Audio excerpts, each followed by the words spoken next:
కరీంనగర్ జిల్లాలో నిన్న కురిసిన వర్షంతో ప్రాజెక్టులు చెరువులు జలకలను సంతరించుకున్నాయి. జిల్లాలోని లోయర్ మానేరు నీటితో కలకలలాడుతోంది. ప్రాజెక్టులోకి భారీగా వరద చేరడంతో ఎల్ఎండి దిగువ రైతులు సంతోషం వ్యక్తం చేస్తున్నారు. వర్షంతో మోయతుమ్మెద వాగు నుంచి ఎల్ఎండిలోకి వరద ఇన్ఫ్లో కొనసాగుతోంది. డ్యాం దగ్గర నుంచి మరిన్ని వివరాలు వెంకటేష్ అందిస్తారు. ఇంతకాలం కరువుతో అల్లాడిన కరీంనగర్ జిల్లా ప్రాంతానికి ఒక్క రోజు వర్షమే మొత్తం ఒక వరప్రదాయంగా మారిందని చెప్పొచ్చు.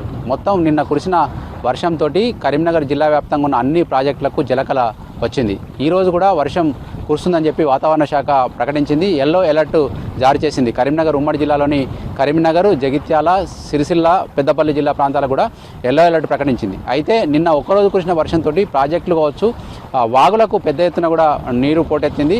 ఇప్పుడు మనం చూస్తున్నది లోయర్ మానేర్ డ్యామ్ ప్రాజెక్టు. ఈ లోయర్ మానేర్ డ్యామ్ ప్రాజెక్టు మొన్నటి వరకు కూడా చాలా తక్కువ నీరు ఉండేది. ఇందులోకి మిడ్ మానేర్ ద్వారా కొంత నీటిని తరలించారు. మొట్టమొదటిసారిగా నిన్న కురిసిన భారీ వర్షంతో మోయతుమ్మెద వాగుతోటి ఒక్కసారిగా 39,000 పైగా క్యూసెక్ల నీరు దీనికి ఇన్ఫ్లో వచ్చింది. అంటే ఈ ప్రాజెక్టు సొంత క్యాచ్మెంట్ ద్వారా 39,000 క్యూసెక్ల నీళ్లు నిన్న పొద్దంతా కూడా వచ్చినాయి. కాకపోతే సాయంత్రానికి వర్షం తగ్గుముఖం పట్టడంతో కొంత తగ్గింది. చూడవచ్చు, మనం దూరంగా గేట్లు కనిపిస్తున్నాయి. మొన్నటి వరకు కూడా గేట్ల అడుగుకు దాదాపు ఒక 10 ఫీట్ల లోపలికి నీళ్లు పడిపోయినాయి. ఇప్పుడు గేట్ల దాకా కూడా వచ్చినాయి. ఇప్పుడు ప్రాజెక్టు కెపాసిటీ కనుక చూస్తే 24.034 టీఎంసీల మొత్తం నీటి సామర్థ్యం అయితే ప్రస్తుతానికి 15.8 అంటే దాదాపు 16 టీఎంసీల నీరు వచ్చింది. ఇంకా 8 టీఎంసీలు అయితే ఈ ప్రాజెక్టు నిండుతుంది. అయితే దీనికి ఇంకొక శుభసూచకం ఏంటంటే మొట్టమొదటిసారిగా ఈ సీజన్లో కాకతీయ మెయిన్ కెనాల్, ఎక్కడైతే శ్రీరామ్ సాగర్ ప్రాజెక్టు ఉందో అక్కడికి వెళ్ళి కాకతీయ మెయిన్ కెనాల్ ద్వారా కూడా ఈ ప్రాజెక్టులోకి ఇన్ఫ్లో వస్తుంది. ప్రజెంటు 1831 క్యూసెక్ల నీళ్లు కాకతీయ కాలువ ద్వారా వస్తుంటే 16,775 క్యూసెక్ల నీళ్లు మోయతుమ్మెద వాగు ద్వారా ప్రస్తుతం ఈ ప్రాజెక్టులోకి చేరుతూ ఉన్నాయి. మొత్తం నీటి మట్టం కనుక తీసుకుంటే 920 అడుగులకు గాను 906.65 అడుగులకు చేరుకుంది. ఈ ప్రాజెక్టుకు 3 రకాల సోర్సు ఉంటాయని చెప్పుకున్నాం. ఇప్పుడు మనం చెప్తున్న 2 సోర్సుల ద్వారా నీళ్ళు వస్తున్నాయి. ఒకటి మోయతుమ్మెద, ఒకటి కాకతీయ మెయిన్ కెనాల్, ఇంకొకటి మిడ్ మానేరు ప్రస్తుతానికి అక్కడ గేట్లు మూసేశారు. కాకపోతే మళ్ళీ ఇవాళ సాయంత్రం కానీ రేపు కానీ తెరిచే అవకాశం ఉంది. ఎందుకంటే నిన్ననే సీఎం రేవంత్ రెడ్డి ఒక ఆదేశం ఇచ్చారు ఇరిగేషన్ అధికారులకు. ఎల్లంపల్లి ప్రాజెక్టుకు భారీగా వరద వస్తుంది. అక్కడి నుంచి వెళ్ళి నీరంతా కూడా గోదావరి గేట్లు ఎత్తి కిందకు గోదావరిలోని కింద సుందిల్ల, అన్నారం, మేడిగడ్డ ద్వారా సముద్రంలోకి వదులుతూ ఉన్నారు. అట్లా వదలకుండా ఎల్లంపల్లి దగ్గరికి వెళ్ళే నీళ్లను అట్టిపెట్టి సాధ్యమైనంత వరకు నందిమేడారము పంప్ హౌజు, అక్కడి నుంచి వెళ్ళి గాయత్రి పంప్ హౌజ్కు, అక్కడి నుంచి వెళ్ళి మిడ్ మానేర్కు తరలించి మళ్ళీ మిడ్ మానేర్ ద్వారా గేట్లు ఎత్తి ఇప్పుడు ఈ ప్రాజెక్టులోకి తీసుకురావచ్చు. ఇది ఒకటే కాదు, మనకు ఎల్లంపల్లి ప్రాజెక్టు ప్రజెంటు ఈ కాంగ్రెస్ ప్రభుత్వం దాన్ని ఒక ప్రధాన సోర్స్గా వాడుకుంటుంది. కాళేశ్వరం ప్రాజెక్టు కింద ఏదైతే మేడిగడ్డ దగ్గర మనకు పిల్లర్లు కొంగిపోవడం కావచ్చు, ఇతర సాంకేతిక కారణాలు కావచ్చు, అక్కడ ఎప్పుడైతే నీళ్లను ఎత్తిపోయడం మనకు అసాధ్యమని తేలిందో ఎల్లంపల్లి ప్రాజెక్టుని ప్రధాన సోర్స్గా ప్రభుత్వం వాడుకుంటుంది.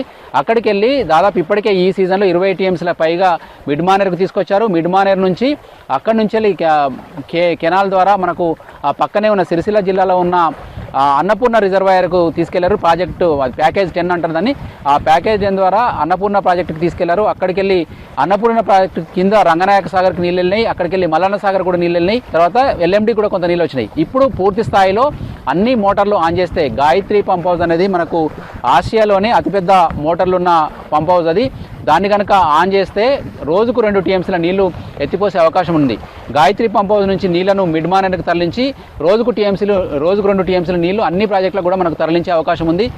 ఇప్పుడు ప్రభుత్వం కనుక ఒక ప్రణాళికాబద్ధంగా ముందుకెళ్తే ఇప్పటి వరకు నిండకుండా ఉన్న ఇలాంటి ప్రాజెక్టులన్నీ కూడా నింపుకునే అవకాశం ఉంది. మనకు ఓవరాల్గా చూస్తే చెరువులు కూడా జలకళను సంతరించుకున్నాయి. చెరువులు కరీంనగర్ జిల్లాలో దాదాపు 4,000 పైచిలకు, ఉమ్మడి జిల్లాలో 4,000 పైచిలకు చెరువులు ఉంటాయి. దాంట్లో చెరువులతో పాటు కుంటలు ఇవన్నీ కూడా పెద్ద ఎత్తున కూడా నీళ్ళు వచ్చినాయి. తర్వాత చాలా చోట్ల మత్తడి దొరుకుతున్నాయి, వాగులు పారుతున్నాయి. మనకు కరీంనగర్ జిల్లాలో మనకు చాలా వాగులు ఉన్నాయి. వీణవంక వాగు కావచ్చు, తర్వాత ఇటు పెద్దపల్లి జిల్లాలో కనుక తీసుకుంటే హుస్సేన్ మియా వాగు కావచ్చు, ఇటు వేములవాడ సైడ్ తీసుకుంటే మూలవాగు కావచ్చు, తర్వాత అటు కుడవెల్లి వాగు కావచ్చు. మనకు అప్పర్ మానేర్ కూడా నిండింది. అప్పర్ మానేర్ నుంచి పెద్ద ఎత్తున చాలా చిన్న ప్రాజెక్ట్, అది నిజాం టైంలో కట్టిన ప్రాజెక్టు కూడా నిండి అది మత్తడి దూకుతుంది. ఆ నీళ్ళు కూడా మనకు మిడ్ మానేర్లకు వస్తే మిడ్ మానేర్ నుంచి ఇక్కడికి తీసుకొచ్చే అవకాశం ఉంది.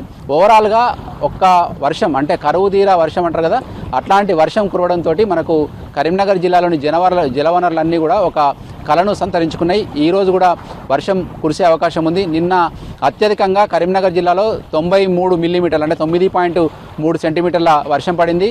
ఓవరాల్గా అటు జగిత్యాలలో కావచ్చు, సిరిసిల్ల కావచ్చు, పెద్దపల్లిలో కావచ్చు, ప్రతి చోట కూడా 5 నుంచి 6 సెంటీమీటర్ల వర్షం పడింది.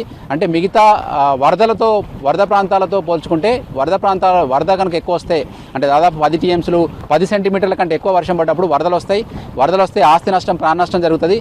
కానీ అట్లాంటి పరిస్థితి రాకుండా కరీంనగర్ జిల్లాకు ఒక మంచి మేలు చేసే వర్షాలు కురుస్తున్నాయని చెప్పొచ్చు. ఈరోజు ప్రస్తుతానికైతే ఆకాశం మేఘావృతమై కనిపిస్తూ ఉంది. చిన్న చిన్న చిరుజల్లు పడుతున్నాయి. రాత్రి నుంచి కొంత తెరిపినిచ్చింది.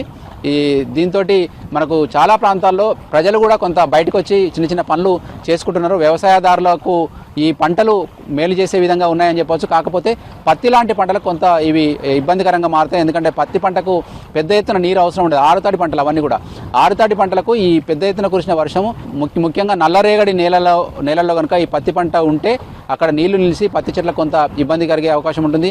అదేవిధంగా కొంత గాలి కూడా వస్తుంది. తర్వాత పెద్ద పెద్ద చినుకులతో కూడిన వర్షం వచ్చినప్పుడు పత్తి మొగ్గ దశలో ఉంది కాబట్టి మొగ్గలు రాలిపోయే ప్రమాదం ఉంది. ఇట్లాంటి చిన్న చిన్న నష్టాలు మినహాయిస్తే ఓవరాల్గా కరీంనగర్ జిల్లాకు ప్రజెంట్ కురుస్తున్న వర్షాలు చాలా మేలు చేస్తున్నాయని చెప్పారు.